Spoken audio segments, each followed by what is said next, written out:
Let's start today with our seventh chapter and of essays and that's related to the environmental changes. Now the air that envelops the earth from all the side is known as atmosphere. Now what do you mean by envelopes? Envelopes मतलब cover कर लेना पूरा. तो जो air पूरे earth को cover कर रही है from all the side is called atmosphere. The atmosphere is getting polluted. Now what is the reason?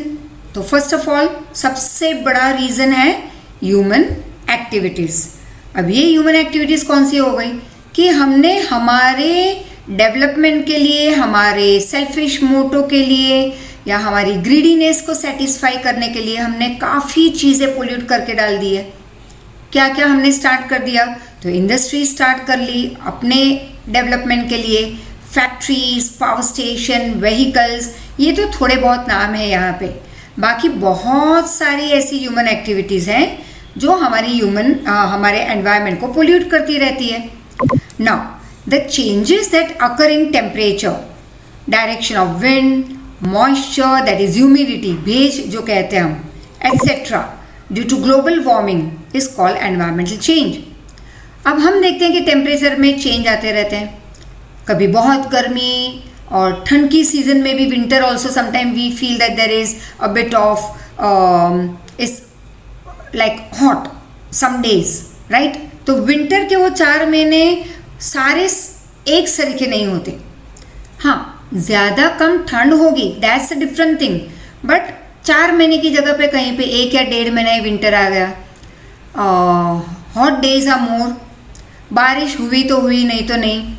Wind direction is different, moisture कभी ज़्यादा कभी कम. तो ये सारी चेंजेस जो हम देख रहे हैं टेम्परेचर में, wind direction, moisture, lot many things is due to global warming, और इसे हम कहते हैं environmental changes. Now find out the places that experience extreme rain, heat, cold, extreme या extreme climatic conditions, that is what we say too hot या too cold, right, as the table given in your textbook. And you can also find out the reason for the same. जैसे हम कहेंगे कि more rainfall in Mumbai, reason close to the seashore. One example, Ahmedabad में गर्मी ज़्यादा होगी compared to Mumbai, reason we are far away from the seashore. काफ़ी दूसरे भी reasons हैं इसके लिए. Again where you see that dense forest होगा, हिली रीजन्स, तो वहाँ पे बारिश ज़्यादा होगी, right. The more you go away at a higher altitude, ज़्यादा से ज़्यादा हाइट पे जाओगे तो ठंड बढ़ेगी, right. So this is the difference that we experience in the surrounding. Now what is weather? Again one marker. The condition of temperature, rain, moisture, as I told you, humidity in any particular region at a particular time period is called weather. अब देखो, climate एक अलग चीज़ है. Climate मतलब क्या? 20-25 सालों तक नहीं बदलना, मतलब एक फिक्स टाइम पे, fix month, you know, like कि चलो मई में तो बारिश आनी ही है, मई, जून, जुलाई, अगस्त बारिश होगी, फिर उसके बाद थोड़ी बहुत बारिश कम और आ जाएगी ठंड के दिन, फिर गर्मी आएगी. तो ये सारा fix. Nowadays we never know. हाँ, पता है कि ये 4 महीने बारिश के होंगे, लेकिन 4 महीने बारिश होती ही नहीं. टेम्परेचर में फ़र्क आ रहा है. तो जो एक पहले ऐसे था जब पोल्यूशन बहुत कम था, and it was very much the planet was in is natural form, इतनी सारी फैक्ट्रीज नहीं थी, काफ़ी कुछ बहुत ही ईजी गो लाइफ चल रही थी लोगों की प्लैनेट पे. तो इतनी डेवलपमेंट भी नहीं थी, no vehicles and latest technology, ये सब कुछ नहीं था. तो क्लाइमेट, जैसे हम कहते हैं कि 20 साल 25 साल के बाद थोड़ा फर्क दिखाई देता, that is called climate. Weather मतलब कि दिन में 4 बार भी चेंज हो, सुबह बहुत ठंड, दोपहर में एकदम गर्मी, शाम को हल्की फुल्की ठंडी, रात को वापस एकदम बारिश कभी हो गई, इसे हम कहेंगे वेदर. तो वेदर, क्लाइमेट रोज चेंज नहीं होगी, वेदर चेंज होंगे दिन में 2 बार 3 बार, या कई बार चलो पूरे दिन ठंड रही तो दूसरे दिन थोड़ी ठंड कम होगी, इसे हम कहेंगे वेदर चेंज। तो condition of temperature, rain, humidity in any region at a particular time period is called weather. What would be the weather of this place? देख लो यहाँ पे लिखा ही है ऑलरेडी। जैसे दिल्ली में तो दिन में 32 है, रात को 19। Hyderabad accordingly 39, 25। Mumbai near the sea coast 31, 24। And you will see Gujarat 38, 22। And Dibrugarh and all various other places, hilly regions, तो दिन में 24, फिर शाम होते होते 17। कैलकाटा, चेन्नई, ये नियर द सी कोस्ट। तो ये हम देखते हैं कि वेदर में फर्क आएगा, दिन में कुछ अलग है, शाम के बाद कुछ अलग। Now climate as I told you, मैंने तुम्हें 20-25 साल कहे, कई बार पहले 35 इयर्स भी हो जाते थे कि 35 इयर्स तक average approx condition of rain, temperature, moisture was more और लेस सेम। तो average condition of rain, temperature, moisture for over more than 35 years in any of a particular, you can say, region is called climate.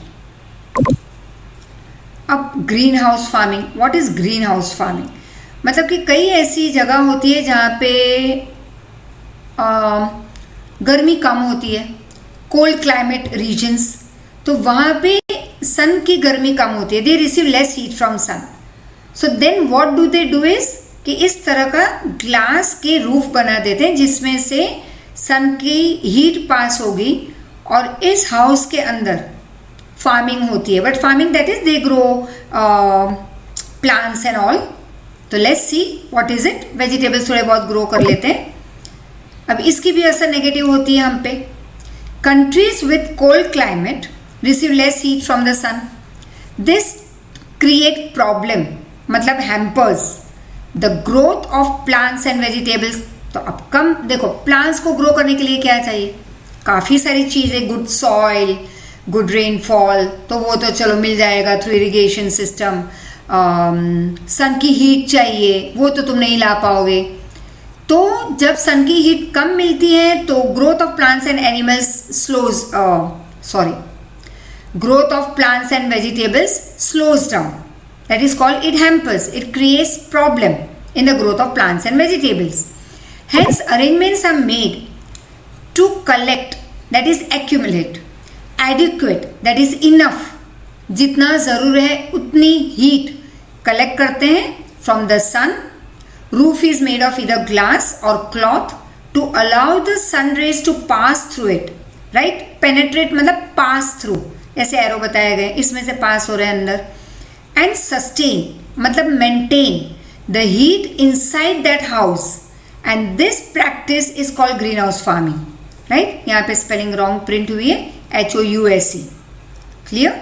तो once again एक ऐसा house बनाते हैं, काफ़ी बड़ा है, ये तो छोटा बताया गया है, बहुत ह्यूज बनाते हैं एंड समटाइम अ बिट उससे थोड़ा एवरेज साइज का।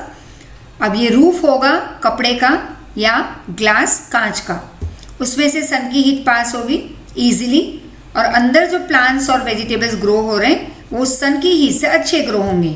Right, that is called green house farming. Now changing climate, climate change हो रही है, बर्फ पिघल रही है बहुत ही तेज़ी से, कई जगह पे क्रैक्स आ रहे हैं, मतलब कि बंजर ज़मीन बनती जा रही है, बारिश ही नहीं हो रही और कई जगह पे पानी सूख रहा है। एंड हियर यू कैन सी, तो यहाँ पे कुछ ज़्यादा ही बारिश है, कुछ ओवरफ्लो हो रहा है, फ्लड आ रहा है। तो this is what you must have heard and you here every year. बड़े बड़े लाइक मास मीडिया पे तुम देख लो, टीवी चैनल्स पे, कि बहुत सारी जगह पे फ्लड आ गया या कुछ अनबिलीवेबल बारिश होने लगी and many people lost their lives and house and property and all. So that is changing climate. Now what is global warming? ये तो तुम सबको पता ही होगा, फिर भी let us understand it a bit in detail. Global warming refers to an unequal and continuous rise in the average temperature of Earth's climate system due to greenhouse gases. अब green house का impact क्या होगा, वो gas release करेंगे, right?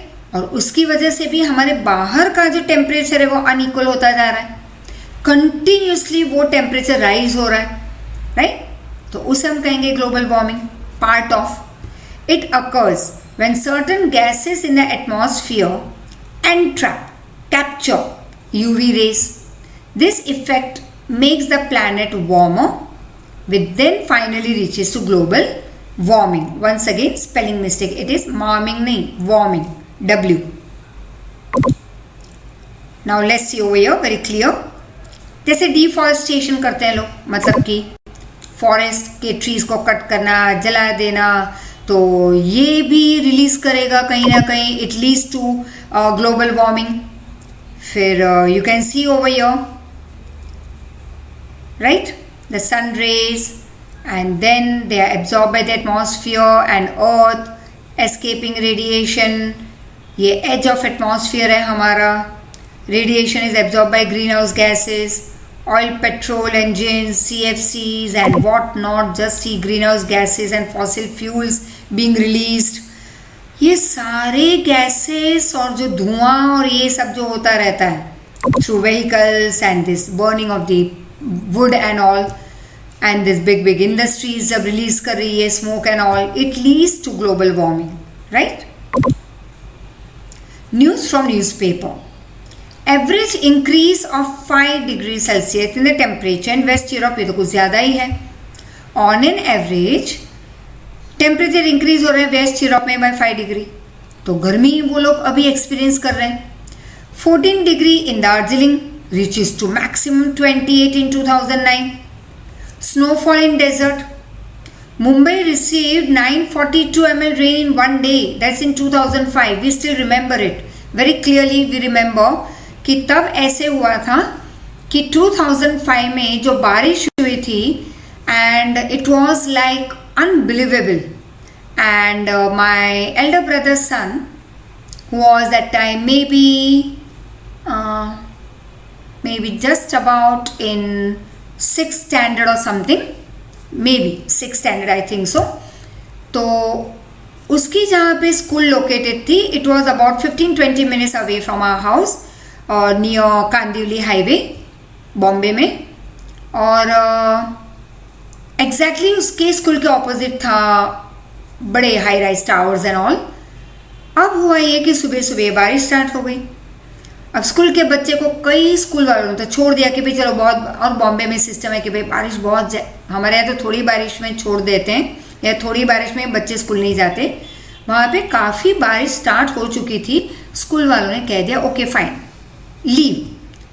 अब कई बच्चे आसपास से आ रहे थे जस्ट 5 minutes डिस्टेंस से, तो छोटे छोटे बच्चे निकल पड़े बाहर.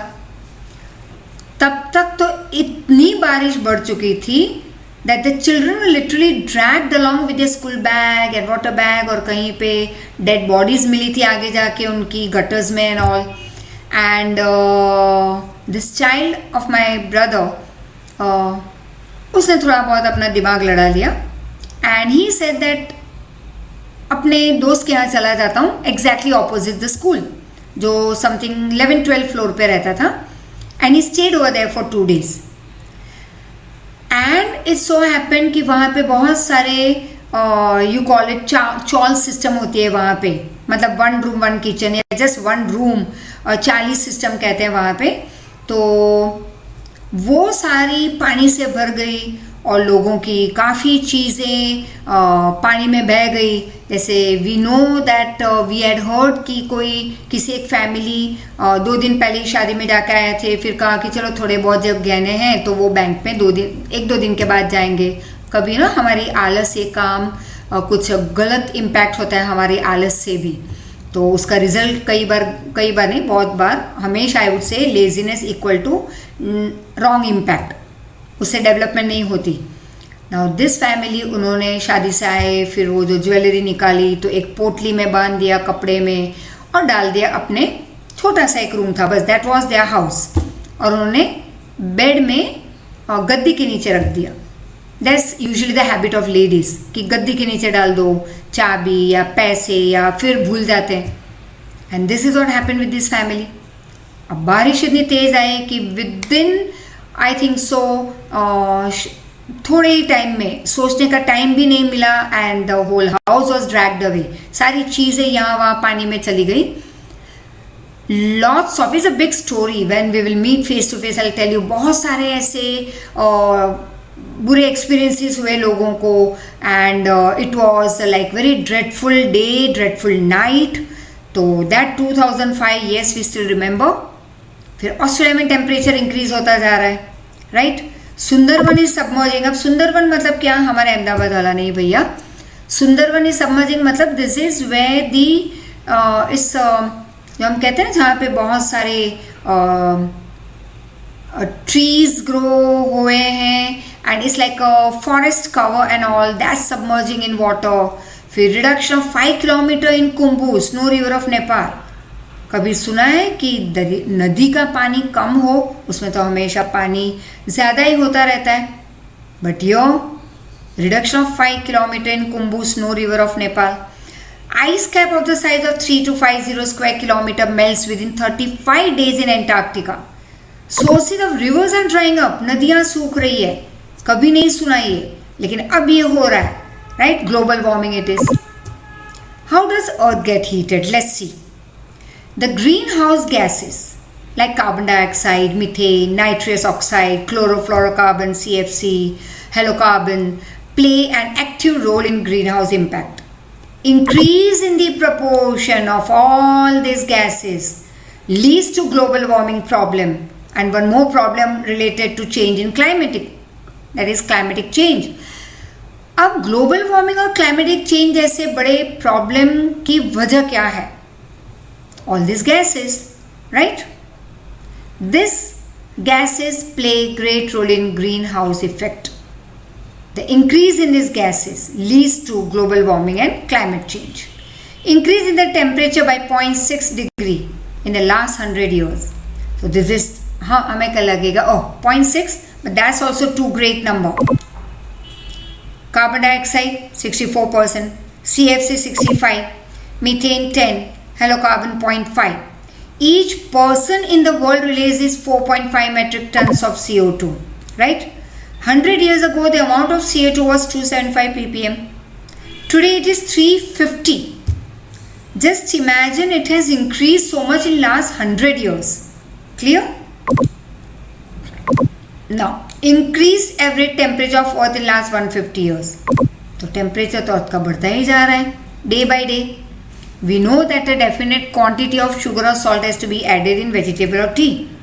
जब तुम चाय नहीं पीते, दूध पी लेते हो, तो क्या मम्मी 15 चम्मच शक्कर डाल देगी? या खाने में ये भर भर के किलो नमक डाल दिया इतनी सी सब्जी में? नहीं, that is not good for our health. वैसे ही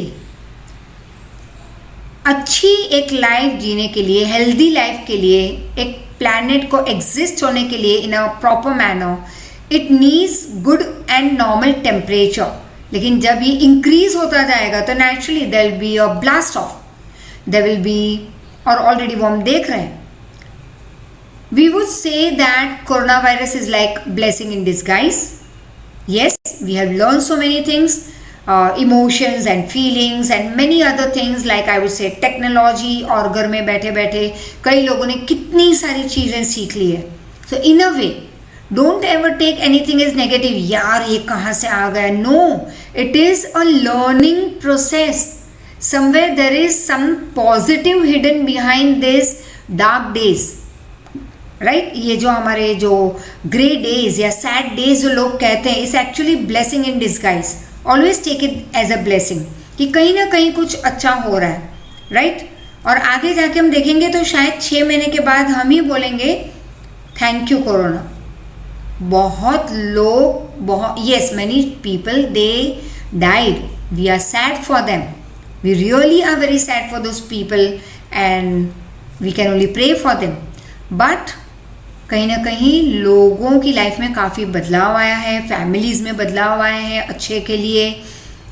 तो टेम्परेचर हम देखेंगे कि बाहर काफ़ी कुछ अच्छा हो रहा है and yes we have seen so many videos also, जैसे व्हाट्सएप पे लोग डालते रहते हैं कि कितने सारे peacocks and variety of birds they came out you know like road side, जिसको हम देख सकते हैं, जिसको आज तक कभी हमने देखा ही नहीं पहले.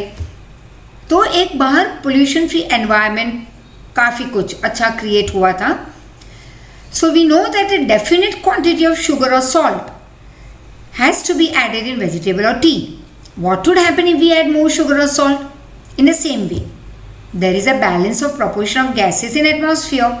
तो हर चीज़ की एक लिमिट होती है. जब हम कोई भी चीज़ ज़्यादा करते हैं, like अति सोना, I had heard from my mom, she always used to say that कामिनी इतनी एक्सरसाइज मत किया करो, वर्कआउट थोड़ा कम कर लो, तुम कुछ ज़्यादा ही करती हो. Right, I used to do for more than 3 hours in a day, like cycling and jogging and gym and my classical dance, which I just completed my lot many forms of classical dances and काफ़ी कुछ I used to do. And one fine day they said it's not going to work out, कुछ तो इसमें से cut off करना ही होगा. तो क्या कट ऑफ किया? जिम कट कर लिया, क्लासिकल डांस तो हो चुका था, फिर जॉगिंग येस कर रही हूँ, लेकिन अभी कोरोना टाइम पीरियड में वो बाहर जाना बंद हो गया. But yes my workout has then I reduce from 2.5 to 3 hours to 1 hour. Sometime it moves up to 1.5 hour daily. तो अति किसी भी चीज़ का अच्छा नहीं होगा. अति रोना, अति सोना, अति आराम करना, अति लेजीनेस दिखाओ संडे इतनी भी लेजीनेस रोज मत दिखाओ, क्योंकि तुम लोग तो 5 कई बच्चे, मैं तो ज़्यादा 8th वाले तो बहुत अच्छा काम कर लेते हैं, लेकिन बड़े बच्चे अभी भी कई मैं सुनती रहती हूँ when I talk to their parents that अभी भी हमारे बच्चों को लग रहा है कि भाई 4-4 5-5 महीने से वेकेशन है, यू नो. फिर उनको मुझे समझाना पड़ता है दैट बेबी जागो, अभी वेकेशन ख़त्म हो गया हमारा, and this is the time actually to develop. It's a time that God has given us to develop, to learn new things. कोई नई एक्टिविटी, जैसे मुझे पता है 8th स्टैंडर्ड के बच्चे बहुत एक्टिव हैं and I know that they are so creative. कहीं ना कहीं कुछ ना कुछ लाइव चैनल पे आते हैं, कहीं ना कहीं कुछ नया करते रहते हैं. I am so happy when I see my small children, my loving children doing such good act instead of just playing you know smartphone पे गेम्स. वो तो एकदम useless, the most useless thing on the planet. Are you getting it? ठीक है, fresh होने के लिए खेल लो 10 मिनट, आधा घंटा, ये तो 4-4 घंटे तक छोड़ते नहीं. So that is what is, किसी चीज का ज्यादा is not good. In the same way there is a balance of proportion of gas in the atmosphere. भगवान ने जब अर्थ क्रिएट किया धीरे धीरे, तो गैसेस सारे प्रॉपर उनका बैलेंस था. Imagine what would happen to this balance if proportion of CO2 increases in the atmosphere. Naturally intake क्या होगा हमारा? Poison instead of oxygen. So it is still, we have enough time that we save the planet, we save ourselves and we remain healthy.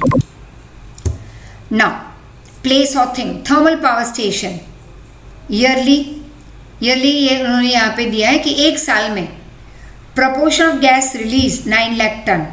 That increases, aggravates मतलब increases greenhouse impact. Motor car yearly 17 crore ton.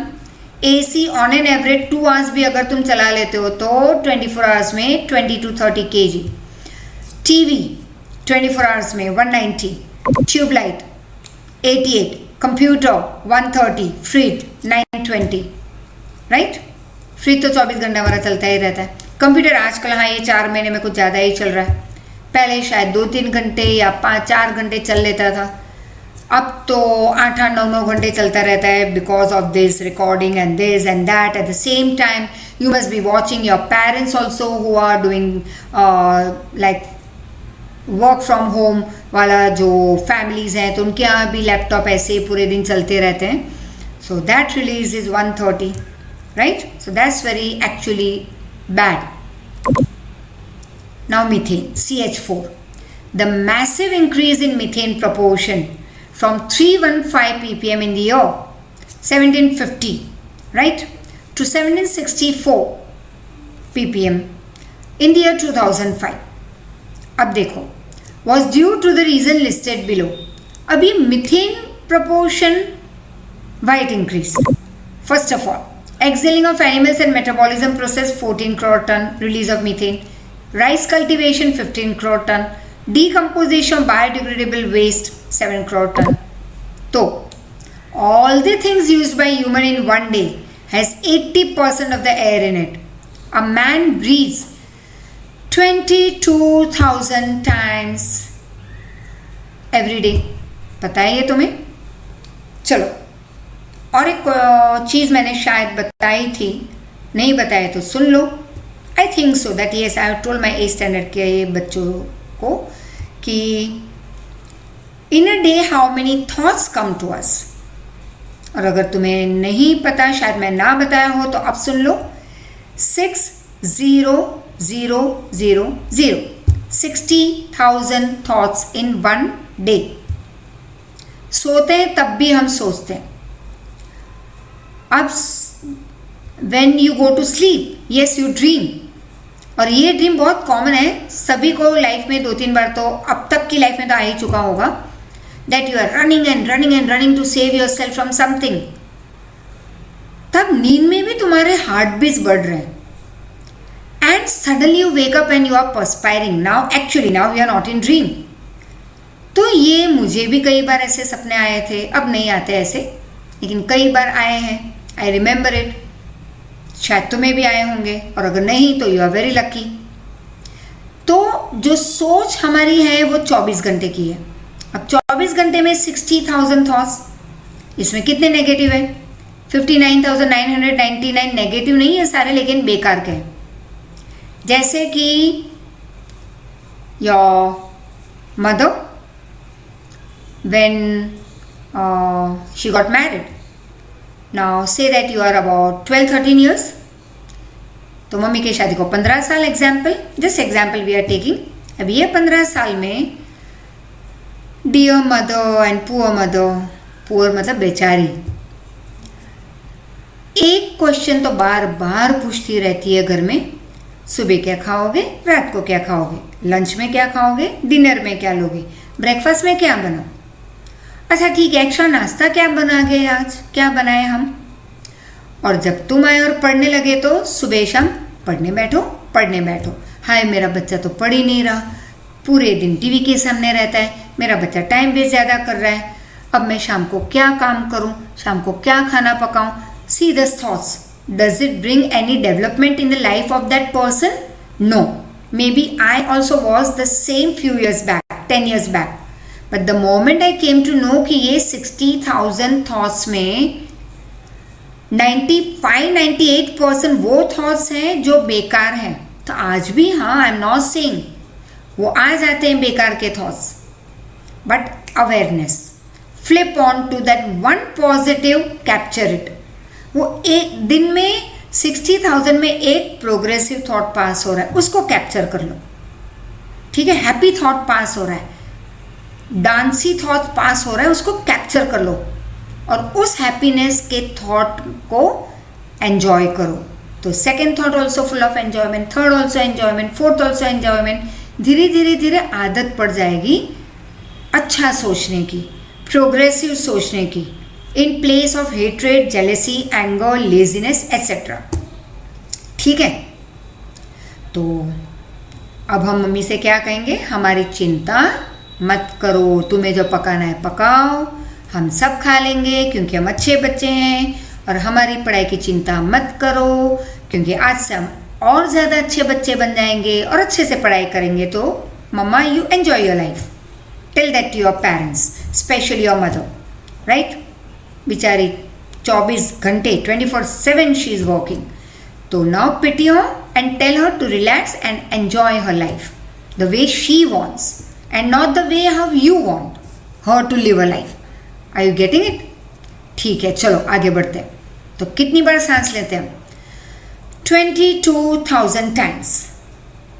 In this way, a man consumes 16 kg of oxygen from the environment per day. लेकिन उसकी जगह पे अब CO2 बढ़ रहा है तो क्या होगा? क्या जाएगा बॉडी में? Polluted air, right, and therefore बहुत सारी डिजीज एंट्री ले रही है फिर हमारे बॉडी में। आगे बढ़ते हम nitrous oxide. Proportion of nitrous oxide has increased from 270 to 319 recently. CFC due to use of foam, plastic, refrigerators, air condition, circuit aerosol spray, that minute particles having the size ranging from 1 micron to 10 micron is known as aerosol spray. All this, there has been an increase in the CFC, chlorofluorocarbon. So, as per the resolution passed by UN on 23rd Jan 95, 16th September observed as Ozone Day. After 1980, 2007 was the hottest year, right? और 2005 में क्या देखा हमने? Unbelievable बारिश मुंबई में, right? Flood आ चुका था. Are you getting it? तो ये सारे चेंजेस हम देखते रहते हैं हमारे आसपास. अब ग्लोबल वार्मिंग के इम्पैक्ट तो देखो. Changes are observe in the growth and development of vegetation. तो चेंजेस हम देखते हैं वेजिटेशन के ग्रोथ में, डेवलपमेंट में. Certain species of birds are disappearing, मतलब यहाँ पे डेवलपमेंट नहीं हो रही, खराब हो रहा है. Growth and development of vegetation is going down. Certain species of birds are disappearing now, like sparrows and vultures काफ़ी कम दिखाई देते हैं. मैं तो कितने दिन से चिड़िया देखे ही नहीं, right. 2000 glaciers of Himalayas have already receded और मेल्टेड, यू कैन से. जैसे मई 12, 2001 में ये कंडीशन था. 2 साल में तो देखो ये ब्राउन ब्राउन दिख रहा है, और तब तक तो कुछ ज़्यादा 2006 में तो और मेल्ट हो गया, राइट. तो gradual changes that we see in the glaciers. तो क्यों ना हम सोलर एनर्जी यूज़ करें. अब देखो, कन्वेंशनल मतलब पहले वाला ancient time, traditional method like petrol, diesel etcetera. Non conventional मतलब मॉडर्न आज का, सोलर एनर्जी, विंड एनर्जी. फिर हम देखेंगे biomass, that is biogas, tidal energy, जो टाइड से हम प्रोडक्शन उसका होता है. तो let's see what are the measures to at least control. देखो, एक बार स्टार्ट हो गया बंद नहीं कर सकते, लेकिन हम कंट्रोल कर सकते हैं. तो कैसे हम कंट्रोल कर सकते हैं ग्लोबल वार्मिंग को. Reduce the use of sources that release CO2. अब वो सारी चीज़ें जो CO2 को रिलीज कर रही है उसका यूज़ कम कर दो, राइट. तो देखो, बीच में कितने सारे व्हीकल्स ऐसे बंद हो गए थे कोविड के स्टार्टिंग टाइम पीरियड में 2-3 महीने. तो पोल्यूशन बहुत ही कम हो चुका था. फिर एफॉरेस्टेशन मतलब कटिंग डाउन ऑफ ट्रीज, या deforestation, cutting down of trees. चलो तुम बताओ. तो चलो तुम तो बताओगे नहीं, because I can't see you. लेकिन मुझे पता है कि तुम लोगों को इसका आंसर 100% पता है, राइट. मैंने अभी हिंट दे दी तुम्हें. डी ग्रेड मतलब किसी चीज़ का जैसे कम हो जाना.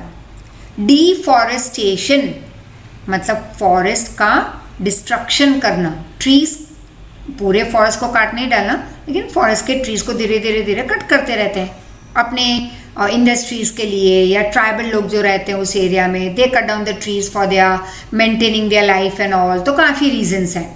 एफॉरेस्टेशन, तो हम क्या कर सकते हैं. Now this is opposite of deforestation. Grow more trees and conserve the forest, मतलब फॉरेस्ट को प्रिजर्व करके रखो, ध्यान रखो उसका. Growing trees help to reduce CO2. जितने ज़्यादा ट्रीज होंगे उतना ज़्यादा ऑक्सीजन होगा, क्योंकि trees take in carbon dioxide that we release and they give out oxygen that we intake. तो ट्रीज का ग्रो करना बहुत ही इंपॉर्टेंट है. प्लास्टिक का यूज बंद ही कर देंगे, right. Optimum use of manure and pesticide, right. Adopt organic farming, तो हो सके उतना मैन्योर पेस्टिसाइड यूज नहीं करेंगे. पेस्टिसाइड एंड केमिकल फर्टिलाइजर्स ये सब कम कर दो. ऑर्गेनिक फार्मिंग एडॉप्ट कर लो, तो ग्रीन मैन्योर यूज करेंगे, कैटल मैन्योर यूज करेंगे, right. Add biotics in the food for animals. Optimum use of household appliances, हो सके उतना कम से कम यूज करो इलेक्ट्रिसिटी वाले हमारे house hold product, appliances, proper use of means of transportation. तो मीन्स ऑफ ट्रांसपोर्टेशन कौन सा पिकअप करेंगे कि शादी में जाना है, चलो हमें कल, और घर के 10 मेंबर हैं या चलो 5-7 मेंबर हैं, तो सब कहेंगे कि चलो भाई हमें तो भाई ट्यूशन है तो हम थोड़े लेट आएंगे. मम्मी कहेगी ठीक है बेबी, मैं तुम्हें लेके शाम को निकलूंगी ट्यूशन के बाद. पापा कहेंगे मैं तो दोपहर से ही चला जाऊंगा. दादी दादा कहेंगे हम तो सुबह से ही जाएंगे बाबा, हमारे तो अटेंडेंस हमारी बहुत इंपॉर्टेंट है. फिर तुम्हारा बड़ा भाई या कजिन जो साथ में रहते हैं वो कहेंगे कि हम भी दोपहर को अपने ऑफिस से या कॉलेज से डायरेक्ट चले जाएंगे. Just see one family going at the same place, 5 different method, 5 different vehicles. क्यों ना हम एक पर्टिकुलर टाइम फिक्स करें और साथ में सब जाए कुछ एडजस्ट करके, तो एक कार में सब जा सकते हैं, बिग कार. तो पेट्रोल भी कम यूज़ होगा, पोल्यूशन कम रिलीज होगा. या सारे BRTS में जा सकते हैं वेन एवर, शादी में नहीं बट वेन एवर इफ ज़रूरत पड़े तो we can make use of BRTS. Cycling, yes that's the best thing. Exercise की एक्सरसाइज, और we can save our surrounding also. Check the growth of human population. Birth rate को हमें control करना है. Design the buildings with enough ventilation to save electricity. अब हम AC करके बैठ जाते हैं घर में, मम्मी गर्मी लगे ना, and that at present I am also feeling a bit of very hot, क्योंकि AC करना भूल गई. तो अब बस पंखे के नीचे भी नहीं, थोड़ी दूर बैठी हूँ तो काफ़ी गर्मी लग रही है. विंडोज़ बंद है बिकॉज बाहर की आवाज़ अंदर नहीं आनी चाहिए ड्यूरिंग माई रिकॉर्डिंग. तो ये थोड़ी गर्मी लग रही है, बट ये हम तो पूरे दिन कहते हो पापा बहुत गर्मी, AC करो. रात को सोने के टाइम पे AC कर लो.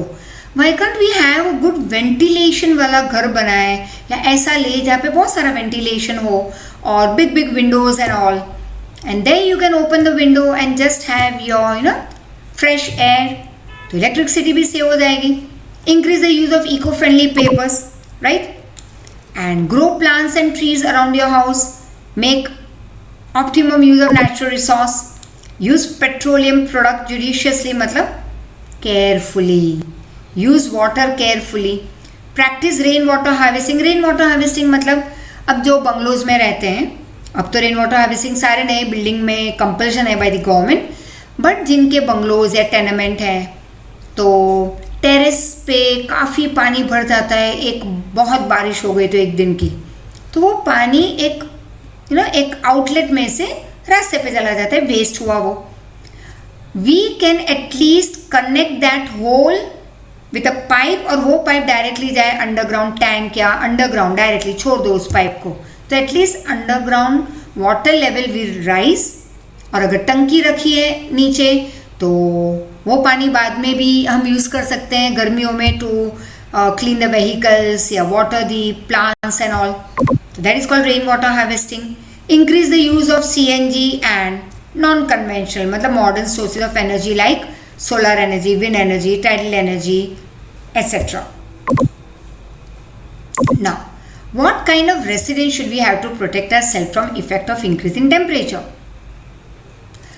अपने आप को गर्मी से बचाने के लिए फॉर एग्जाम्पल तो किस टाइप का गर्म बनाए. अभी हमने बात की वेंटिलेशन ज़्यादा होना चाहिए. अच्छा, जहाँ पे बहुत बारिश हो तो रूफ ऐसे होंगे like when you go to Kerala you must have seen. So to protect ourselves from the effect of increasing temperature, तो अलग अलग टाइप के घर होते हैं अलग अलग जगह पे. Now this is very important, you should know. To make 1 ton of paper 4400 kilowatt electricity is used, 30,000 liters water is used, and wood of 11 trees required. So don't waste paper, right? Global policy to protect environment. On realizing, अब जब हमने realize किया that human activities are the main reason, that is the root cause for destroying the environment, the countries of the world, they came together at Stockholm, capital of Sweden, in 1972 to think of the ways to protect the environment. Another convention was held at Rio de Janeiro, Brazil. तो ऐसे convention मतलब meeting, तो ये meeting हुई एक हुई Stockholm capital of Sweden में और एक बार हुई थी ब्राज़ील में Rio de Janeiro. In this meeting held at Copenhagen capital city of Denmark in 2009. तो इस मीटिंग में क्यों मिले ये लोग 2009 में? To discuss global warming.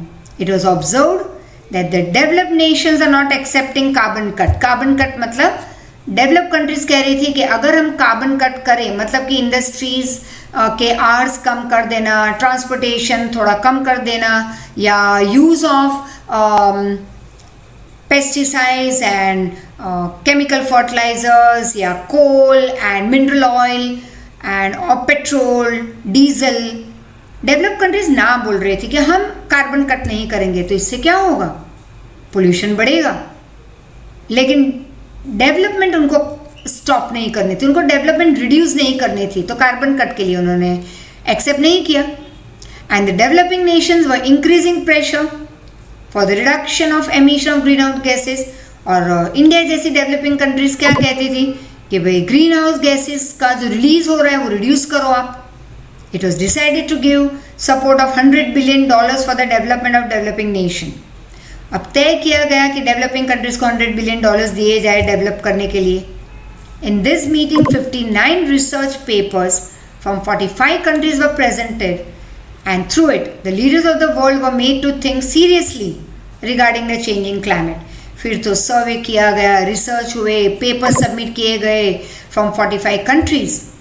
फिर जाके लीडर्स ऑफ द वर्ल्ड ने सीरियसली सोचा कि भाई अब हमें कुछ करना चाहिए इस क्लाइमेटिक चेंज के लिए. On an average a citizen in the world releases 4.5 metric ton CO2. Indian citizen emits 1.2 metric ton carbon dioxide. Other developing nations release far less carbon dioxide gas. Large amount of concession should be given for development. More restrictions should be imposed on the countries, developed countries like US.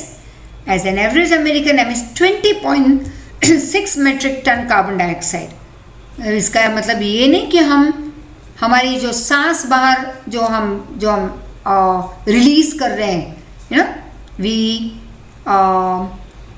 Take in oxygen and give out carbon dioxide, तो वो एक person का 20.6 हम नहीं कहते, हम कहते हैं on an average a person is using petrol, diesel, what ever machinery, जो इलेक्ट्रिसिटी एंड गैसेज और काफ़ी कुछ रिलीज हो रहा है through the that one person, one American, that is on an average 20.6 metric ton, right?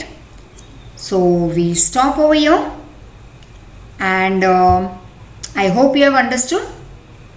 And कोई doubt है तो clear करवा लो after the lecture.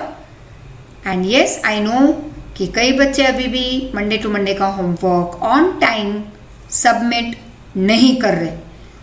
Please, I request, I can only request my dear children, please submit your homework on time. PDF भेज दिया करो जो तुम्हें mail ID दिया है, होमवर्क 8 स्टैंडर्ड वाला जो है ईमेल एड्रेस, उस पर होमवर्क तुम्हें हर मंडे का भेजना है, ठीक है? तो पहला होमवर्क दिया था मैंने इंग्लिश का, वो भी अब तक नहीं मिला है काफ़ी बच्चों का. Second SS lesson 1.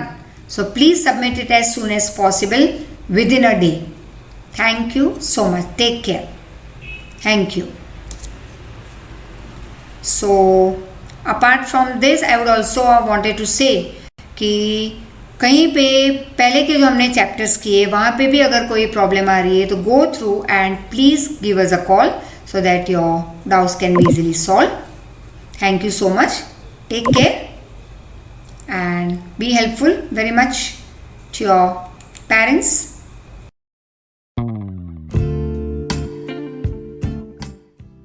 Hello everyone. Today we'll be looking into a very important topic, something that affects everything on this planet irrespective of where they are. We read everyday newspapers, magazines about it, causing irreplaceable damage to Earth, and it's increasing every passing year. Yes, it is the problem of environmental pollution. But what exactly is this pollution? Why is it a matter of such a big concern? To understand that, just consider. I gave you this glass of water to drink. Will you drink it? And if I ask you the reason for that, you would say that it's not clean and hence undesirable or unfit for drinking, right? Along the same lines, or just on a broader scale, consider our surrounding, where we keep on adding impurities on a daily basis. Will then be our environment safe for existence of life? No, right? So to define pollution, we need to look into three aspects. First, if the contaminant is being introduced or present in our surrounding. Secondly, the extent to which it is present. To understand this, let's consider a clean glass of water, to which we add just 1 drop of ink. And to another glass of water, we poured an entire bottle of ink. And we stir both the glasses of water. So which one will you call polluted? If we go to see, both the glass of water has contaminant, which is the ink which we added. In the first case, the drop of ink just dispersed in the water, and the water is almost clear, indicating negligible amount of contaminant. But the second glass has more amount of contaminant. Our environment has a natural ability to accommodate these contaminants by recycling, storing, breaking it down, or dispersing them. But if their addition is at a rate faster than what our earth can hold, only then we call it pollution. I hope you're understanding. Now we come to the third aspect, that is, whether the presence of contaminant is causing harm or discomfort to living beings or our environment as a whole. So considering these three aspects, we can now define pollution as the introduction of contaminants into the environment, either in the form of chemical substance or energy that can cause harm or discomfort to humans or other living organisms, or that damage the environment. Pollution can occur in all habitats, may it be land, sea, fresh water, or in the air. And the substances which causes this habitat destruction are called pollutants. They can be artificial or synthetic substances, such as pesticides, or naturally occurring substances such as carbon dioxide that occur in harmful concentration in a given environment. Based on the type of pollutant and the part of the environment which they affect, there are different kinds of pollution. Well, if I ask you to name these types, most of us would say air, water, land, or soil pollution. And here, the three habitats, that is our atmosphere, water, and land environment is getting affected. Or we can say there is a decline in the quality of these three components. But friends, do you know there are some other kinds of pollution as well? The ones that depend on the type of pollutant or contaminant that is added. Can you think of what they are? Noise pollution. The sound generated from various vehicles during transportation, the honking of horns at traffic signals, the sound of loudspeakers, playing drums, etc., at times become annoying, right? This sound, when it becomes undesirable, creating discomfort to the ears, we call it noise pollution.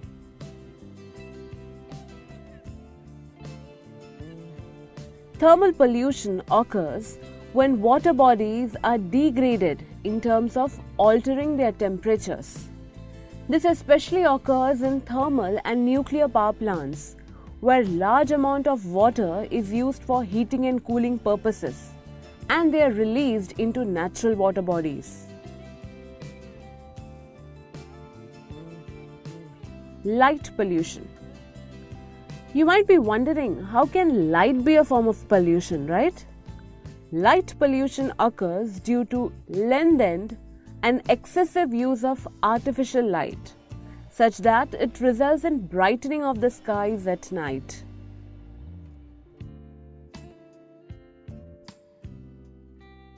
Radioactive pollution. Like any other kind of pollution, it is the release of something unwanted into the environment, and in this case, the unwanted thing is radioactive material.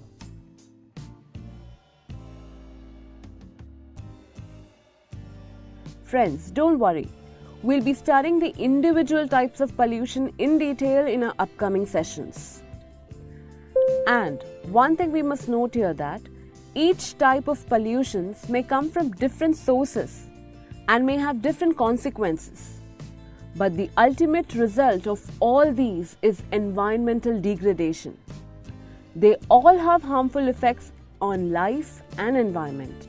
These issues are not country specific, but it affects the entire planet. And it is all happening because of us humans or the activities done by humans. So, it is our responsibility to become environmentally cautious individuals. We all must be aware of our deeds. We must ensure our activities should cause minimum damage to our environment.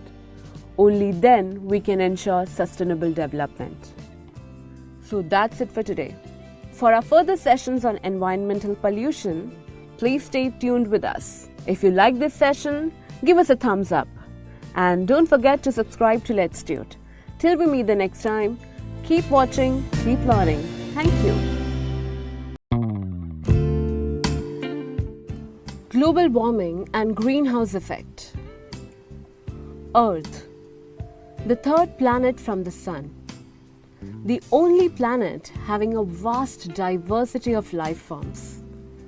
While other planets of our solar system are either scorching hot or bitterly cold, Earth has a relatively stable temperatures. What is that which is making Earth different? What exactly is making Earth such a favorable place to live on? It is the Earth's atmosphere, which is a thin blanket of air surrounding the Earth from all sides. This air is a mixture of many different gases. Just like an umbrella which protects us from sun and rain, this thin layer of air protects Earth from the harmful radiations from the sun. But this stable temperature is rising every passing year. Oceans are getting warmer. Significant shift in the climate is seen. Glaciers are melting. Why is all this happening? What should be done to stop all this? We'll find the answer to all these questions through this session. Earth is constantly bombarded with enormous amount of radiations from the sun, which we receive in the form of light and heat energy. These radiations, in the form of visible, ultraviolet and infrared, have to first pass the Earth's atmosphere before reaching the surface. The ozone layer, which is present in the Earth's atmosphere, blocks some amount of harmful ultraviolet rays from reaching the surface. Of the remaining rays reaching the surface, part of it is absorbed by the Earth, and some, especially the infrared waves, are reflected back into the space. But some gases in the atmosphere traps this heat radiation and re-emits it to the surface, which leads to heating up of the environment. This exchange of incoming and outgoing radiation that warms the Earth is referred as the greenhouse effect. And the gases involved in this are called greenhouse gases, which mainly includes carbon dioxide, methane, water vapor, chlorofluorocarbons, etc. Friends, But are you not wondering why it is called greenhouse effect? Is it something to do with the greenhouse? If you said yes, you're thinking in the right way. A greenhouse is a glass building in which plants that require protection from cold weather are kept. The glass cover helps to trap all the heat energy and keeps the inside environment warm. Now consider our planet Earth. The atmosphere acts as the glass and traps the heat. The greenhouse effect is essential in order to keep our planet warm. In the absence of this effect, the temperature of the Earth's surface would have been -20 to -40 degrees Celsius. But too much of something is bad, right? If the plants in the greenhouse receives excess heat, it would burn. And if we consider planet Earth, over the last 2 centuries, human activities have changed the Earth's atmosphere in a dramatic way. The amount of greenhouse gases have increased and are still increasing. They trap too much heat. And this excessive greenhouse effect results in global warming, which is an increase in the Earth's average temperature. Consequences of global warming are enormous. Its effects are not limited to one country, but it would affect the entire planet. Knowing the fact that global warming exists and human-made carbon dioxide emissions have caused it, many nations of the world have come together to sign an international treaty, the Kyoto Protocol. The major objective of this protocol are commitment to reduce greenhouse gases by about 5% below their 1990 levels. But what can be done by us? How can we contribute in reducing global warming and also its consequences? Well, planting more number of trees, reducing waste generation, reducing the use of products which generate greenhouse gases, using energy efficient appliances, increasing the fuel efficiency of vehicles, using more renewable energy, or say switch into greener ways which causes less harm to our environment. That's all for today. I hope you found this session very informative and you got a thorough knowledge of what global warming is. I hope you like our video. You can also buy our courses in the form of DVDs, pen drives and online courses which are available on different platforms. All links are given in the description box below. Press that bell icon and turn your notifications on. And also, please do not forget to like, comment, share and subscribe.